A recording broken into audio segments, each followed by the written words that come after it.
I feel like the coach was really trying to protect the people. As two local high school football teams battled it out on the field, a parent and coach get physical on the sidelines. Those stories and more right now. This is The Edge. The Edge at 11 starts now. How did it get to this? Eastern Market turns into a crime scene during a Lions tailgate. An altercation after the game leads to the deaths of two people. Fox News' Jessica Dupnack returned to Eastern Market tonight, where one of those victims is being remembered. It was so difficult for family to come back to the spot right here at Eastern Market where Rayshawn Palmer was shot and killed. 1 minute he was dancing, celebrating the Lions. The next he was caught in the crossfire. Family says it's not a surprise. The vigil for Rayshawn Palmer looked like this. This is what Ray wanted. Ray was an outgoing person. He loved to entertain. He loved a party scene. Hundreds together at the spot, Shed 6 at Eastern Market, where Ray was shot and killed Sunday during a Detroit Lions tailgate. Cell phone video shows a fight and Ray in the blue jersey walking over to seemingly break it up. A single shot. Sources tell Fox 2 it appears the bullet went through the man who had a pistol in his hand, and the same bullet into Ray, killing him. Based on the video that I saw, I'm just happy that he went out as a hero, you know? His sister, who goes by Deli, says she's numb 1 minute, sad the next, says she'll miss having her big brother around. His protection. He protected his family, you know? And it looked like he was trying to do that. He was. He protected strangers too, so. And feel that you can take someone's life. You can't do that. He leaves behind a whole family, a lot of love. You see it right here, right now. So many of Ray's family members told us they don't want this to happen to anyone else.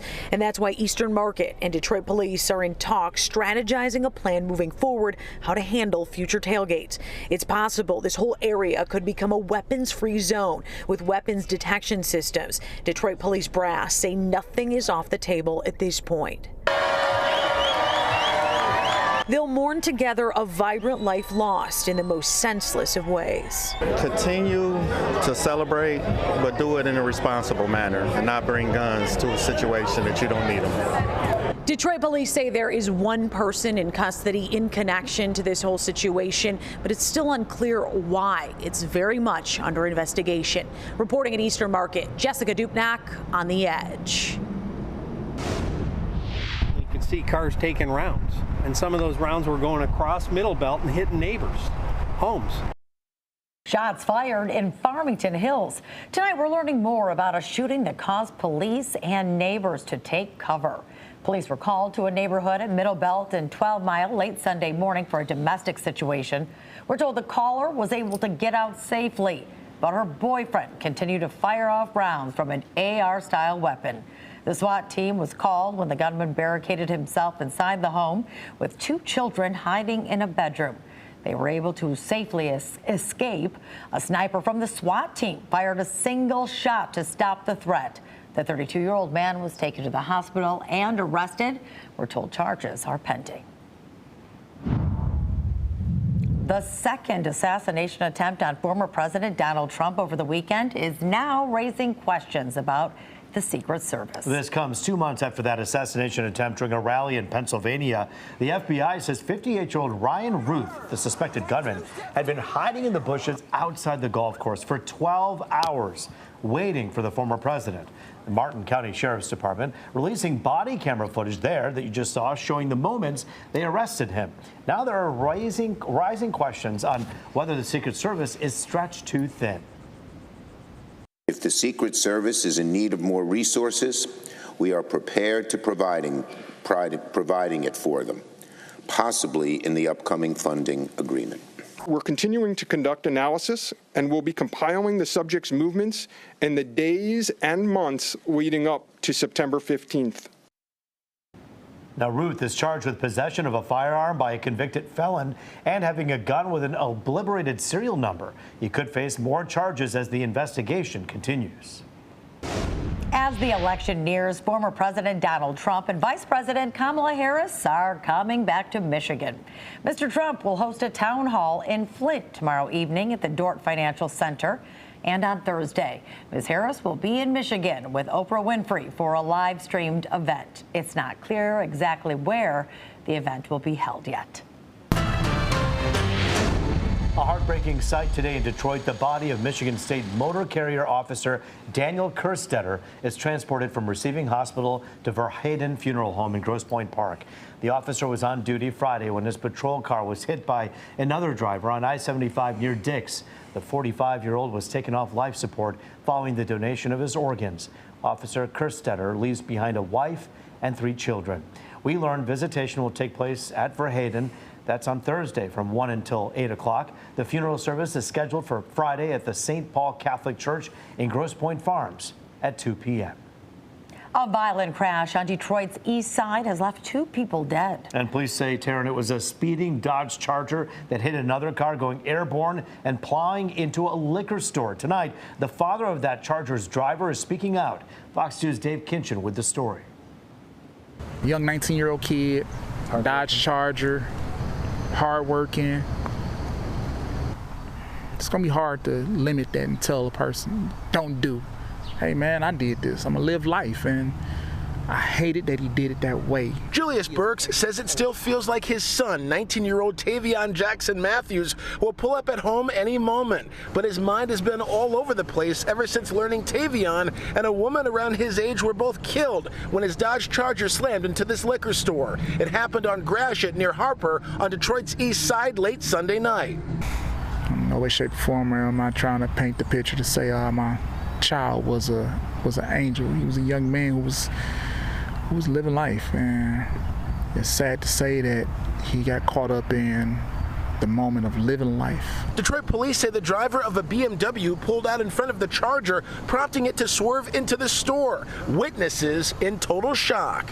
I was sitting in the car, and it happened so fast, the car came speeding and flew over my car, hit my car. Police say there was a second woman in her late teens also in the car. She survived. She's in the hospital now. Tavion's dad says it's hard to fathom how things could have turned so tragic since his son was just celebrating the purchase of the Charger during a family dinner right before the crash.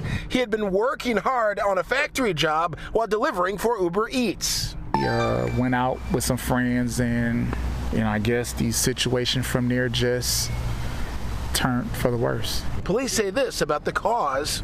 It's a terrible situation. The vehicle was traveling way too fast, and the driver of the BMW was intoxicated, so we know that those 2 things combined, it's very deadly. Julius says there's a painful lesson in all of this.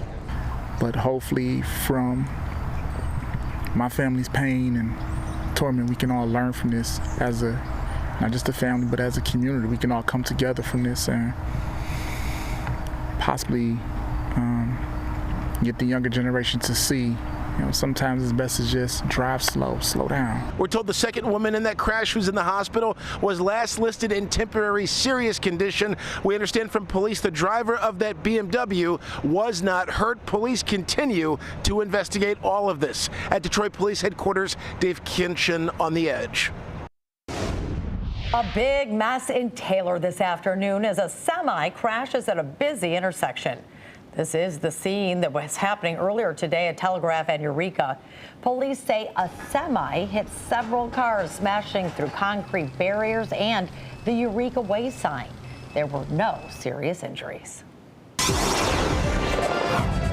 We've now entered officially, keeping track at home with us, our 3rd week of September, and there are no complaints, at least here at Fox 2, about the weather. And the only complaint I've heard is some of the kids want to wear some of their fall clothes. The kids to in the go back to newsroom or school. the kids at school? Children, Oh, okay, my child. I know, it's a thing, they want the sweaters. They bought the stuff, They bought right? the stuff. It's been warm. We're getting there. We're getting there. We have another 4 or 5 days of this beautiful stretch to go. You can see no rain in sight. There's Detroit, Chicago, Traverse City, out around Toronto, no problems. And we're going to stay dry for the next few days. Let's take a look look at the numbers today. 82 and 58. Here are your averages. 75 and 56. 54 Ann Arbor right now. 60 in House. 70 over at City Airport. There's Mount Clemens. 66 degrees. 59 in Pellston. 64 in Traverse City. No big change to the overall pattern for us here in the Central Great Lakes. It does stay rather warm.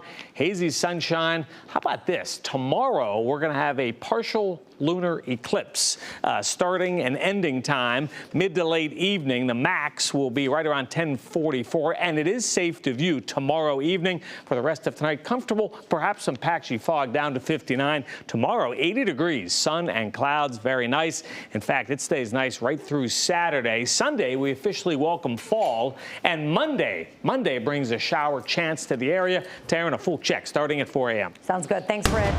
A news alert right now from New York. Hip-hop mogul Sean Diddy Combs is now in federal custody. According to his attorney, the rapper was arrested in connection with the ongoing criminal investigation into alleged sex trafficking and other offenses. Earlier this year, the feds raided his homes in Beverly Hills and Miami. His attorney speaking on Combs' behalf, saying, quote, "He is an imperfect person, but is not a criminal." He adds that he looks forward to clearing his name in court. Well, he was a trusted pastor, but tonight, this church leader we're about to tell you about is charged with being a pervert. Pastor Will Johnson of 242 Church in Brighton confessed to police that he placed a camera to watch people in a church bathroom. We're told this went on intermittently for the past 2 years. During an interview with police, Johnson said he targeted specific individuals. He's now charged with surveilling an unclothed person, destruction of evidence, and use of a computer to commit a crime. Johnson was given a $250,000 cash bond. He was immediately fired from the church. All known victims have been notified. Just awful. Well, out of bounds, a high school football coach and a parent are kicked off the sidelines after an altercation during Friday Night Lights. The scuffle took place during a varsity football game between Lakeview and Warren Woods Tower. The video made its rounds in a Facebook group. Right there, it shows the moment a Lakeshore assistant coach punched right there a parent who had exited the stands and walked onto the sidelines. Players were seen trying to separate the two men. That assistant coach, Robbie McFarland, has been fired. Both the coach and the parent are now banned from Lakeshore High School and its events.